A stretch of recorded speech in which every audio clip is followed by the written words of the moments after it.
Hey, this is Joe of the Two Shots Podcast, and I'm going to be joined here by some special guests as we preview the upcoming Spurs and Jazz game that'll be occurring later on today.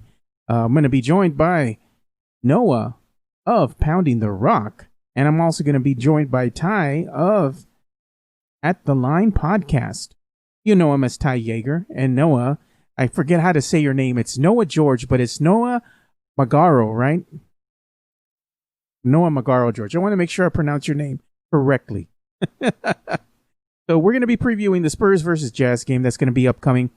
And we'll know by tip-off if the Spurs are still in the hunt for the playoff race for that 9th seed, or if they're already eliminated, because we're going to need 2 losses from the following 3 teams, and that would be the Phoenix Suns, the Grizzlies, and the Blazers. So let's say by tip-off, if both the Grizzlies and the Suns have won their respective games, that pretty much eliminates the San Antonio Spurs from contention.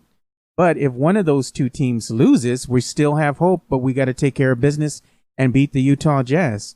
However, if the Portland Trail Blazers win their game that they have coming up against the Brooklyn Nets, that's pretty much it for us. So we're going to need some help, but our playoff hopes are still alive. Dallas didn't do us any favors yesterday. Thanks a lot to the refs. There was some questionable calls down the stretch. I didn't agree with it, but they were it's like the NBA wanted the Blazers to win. They were doing everything in their power to make sure that the Blazers would win that game. And it was really irritating to watch. I was pulling my hair out. I don't know how you guys felt, but did either one of you guys watch that Blazers and Mavs game yesterday? Big sigh. That was it. Unfortunately, I think we all watched at least a little bit of it, and that was a disappointing ending for sure if you're a Spurs fan. It was a disappointing ending. It was. Trey Burks had a foul. Damian Lillard on that 3 with 4. You touched nothing but the net. That would have been huge. So it was pure. If the Spurs missed the play-in, I'm blaming Trey Burks. That's the whole reason. Nothing else. Just Trey Burks. So we're going to go ahead and change the tune here a little bit and get back now into Spurs basketball. I got to ask you guys, we're going to know, as I stated, before tip-off, if the Spurs have something to play for or not. But regardless, what do you think as far as your keys to victory? We'll start with you, Noah. What are your keys to victory for the San Antonio Spurs versus the Utah Jazz? Because we saw that the Jazz were going to be without Conley and Gobert, so I kind of like the Spurs' chances. But what are your keys to victory for tonight? Just keep doing what they've been doing in the bubble. I mean, take care of business. I know that they had a couple of flops at the end of that game. Plus, it didn't help them with the 76ers game, rather, where they had that shot clock violation that was missed. But just take care of business. You've got a hobbled team. A lot of guys are sitting out. And, just don't let Donovan Mitchell go off. They're missing, aside from Gobert and Conley, they're also going to be missing Bogdanovich, which they've missed the whole bubble. But they're going to have to replace a lot of offensive production. Just, again, take care of business. Go out there, take the opponent seriously, and, pick up the win, because they can only do so much, and that's what they can control. Yeah, true enough. But, the Spurs are also going to be with Tyler Zeller and Bryn Forbes, so much loss right there. It's I don't know. I don't think they can win. It's kind of been difficult. They are for 2 wins. They had Bryn Forbes. I'm not sure they could win against this healthy Jazz team or anything. No, I know you're beat. I know, but I'm just saying it was funny because we saw that.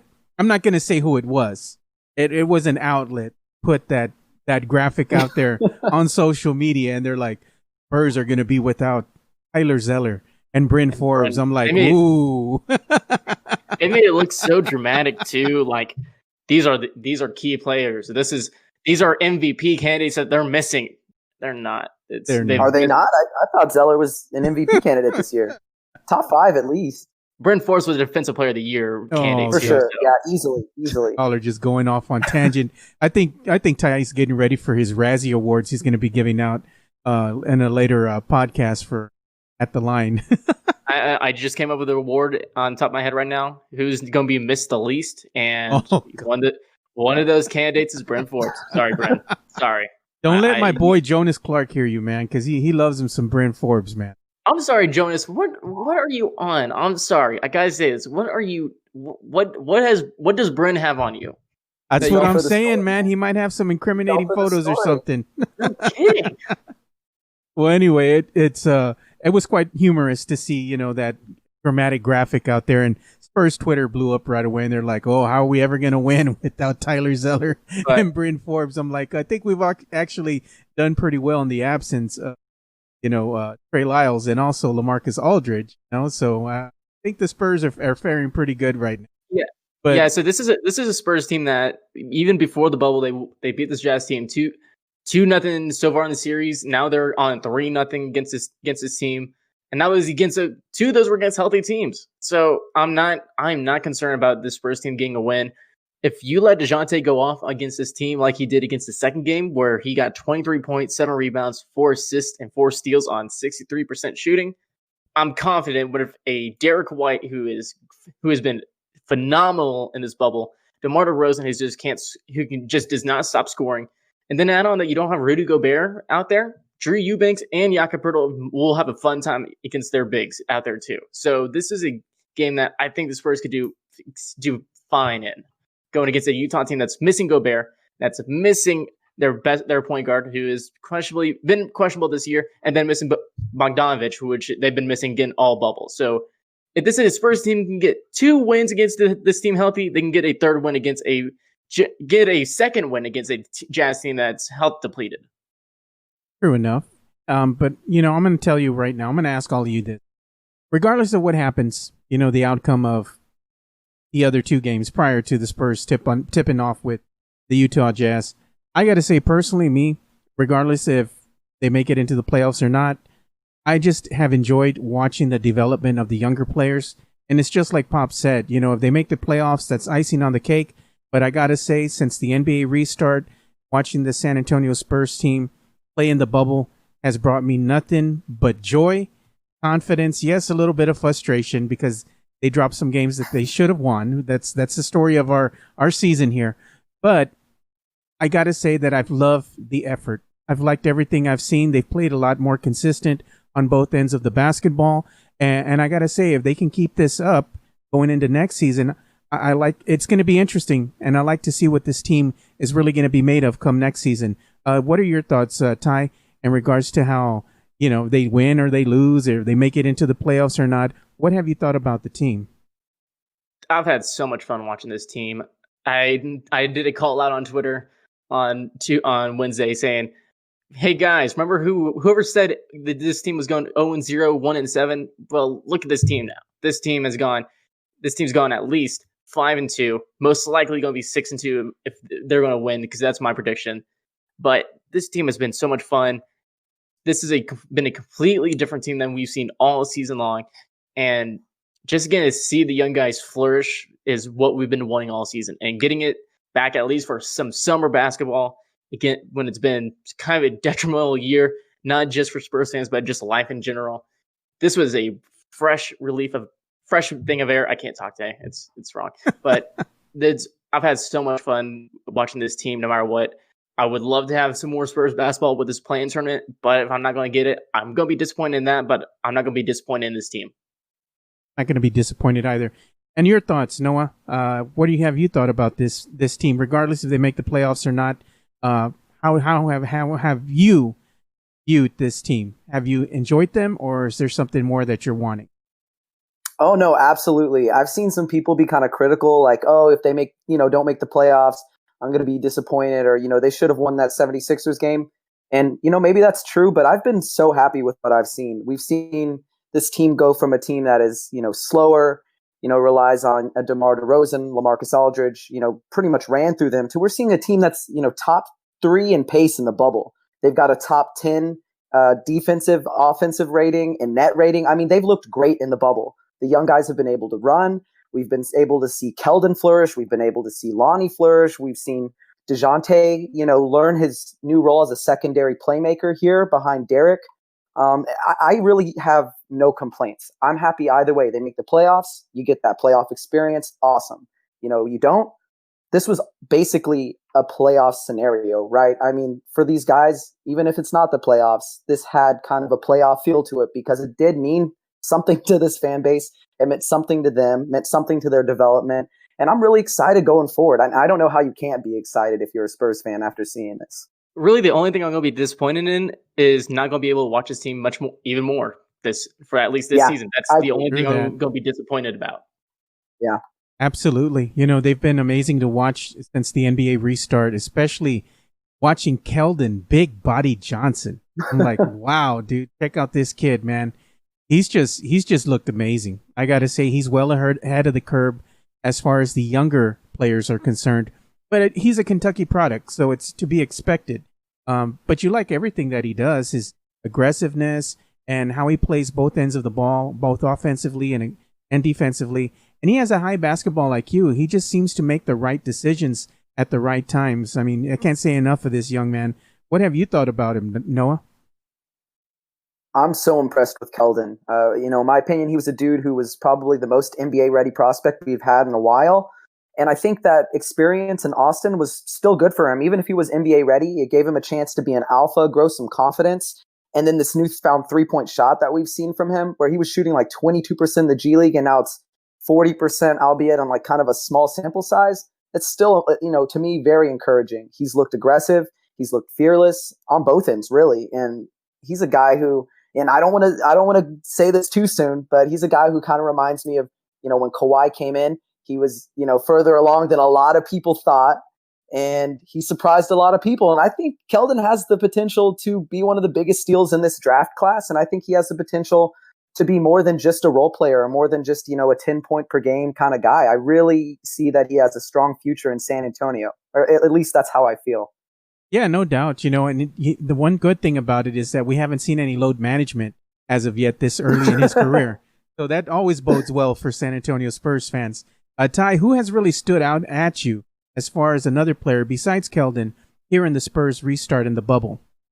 Just before we move on from Keldon, I'm going to say, whoever the Spurs draft at the 29th pick is always going to be good. Look at DeJounte. Look at Derek White. Now look at Keldon. And then Keldon in the bubble has shot 71% from deep. So that's just how great it is. And 25 minutes per game. So, but besides Derek White, I think everyone has loved Derek White and what he's done.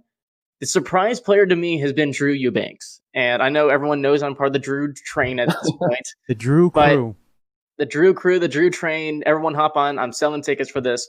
But this guy, after seeing what he can do in Austin, the way that he can be a really good rim runner and a really good option scoring wise, this dude was doing great stuff in the role that he was playing in at least for the Spurs team in the past 7 games. 16 minutes per game, only about 7 points, but got a block, got 6 rebounds, half of those offensively. That's just what you want to see. And he was just doing all sorts of things off the ball too. This is not going to be a guy that's really going to be standing out in the box score when he's going to be playing the role the Spurs need. And the role that he played, he did an exceptional job at it. Whenever Jager was getting in foul trouble, he came in and was doing great stuff at the forward position. He was giving people all sorts of trouble at the center position. Look against the Pelicans. He was not letting Zion get to the basket and at all easily. And I'm really excited to see what this guy can do. Give him more minutes, give him even a bigger role possibly. But I just want to see what this dude can do for a full season as part of the normal rotation, because he did a lot of good stuff, and I'm really hoping that he gets a full contract this offseason. Yeah, and it's like this. We don't want to overpay necessarily for one Jakob Poeltl. I don't want to say that he is a cornerstone type of player, but if we can get him for a fair value, of what he has done out there on the court, I think the Spurs keep him. If he commands a higher price tag in this offseason, somebody else wants to throw an exuberant amount of money at him, then I might, say that he's probably going to walk and go get that cash. And, it's the nature of the beast. It's the business, But if he was to leave, we still have a Eubanks in the shadows there, just waiting to go ahead and take those minutes.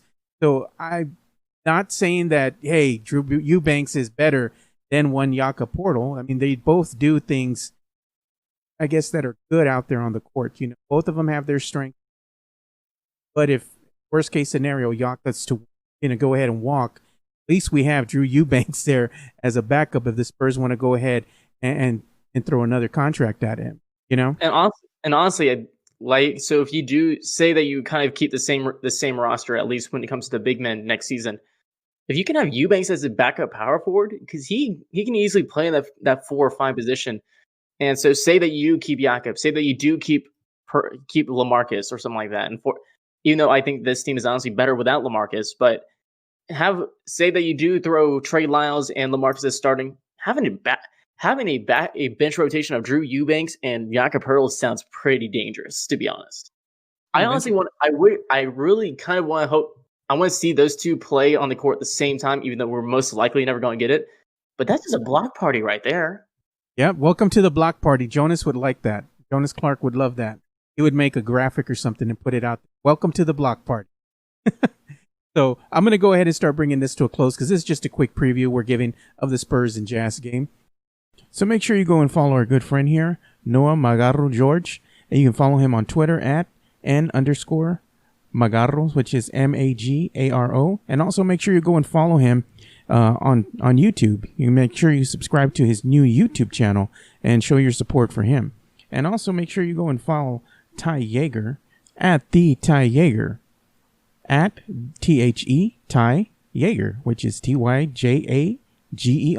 Make sure you go ahead and follow him and all the great things that they do at The Line Podcast as well. You can follow them on Twitter. So make sure you go ahead and check out all the great content from our guest, both Noah and Ty, and all the great things that they have coming out. So for Ty Jager and Noah Magaro-George, I'm Joe Garcia. And thank you guys for listening to our Spurs Jazz preview. And like we always say, spread the love, stop the hate, and be kind. We're out. Peace.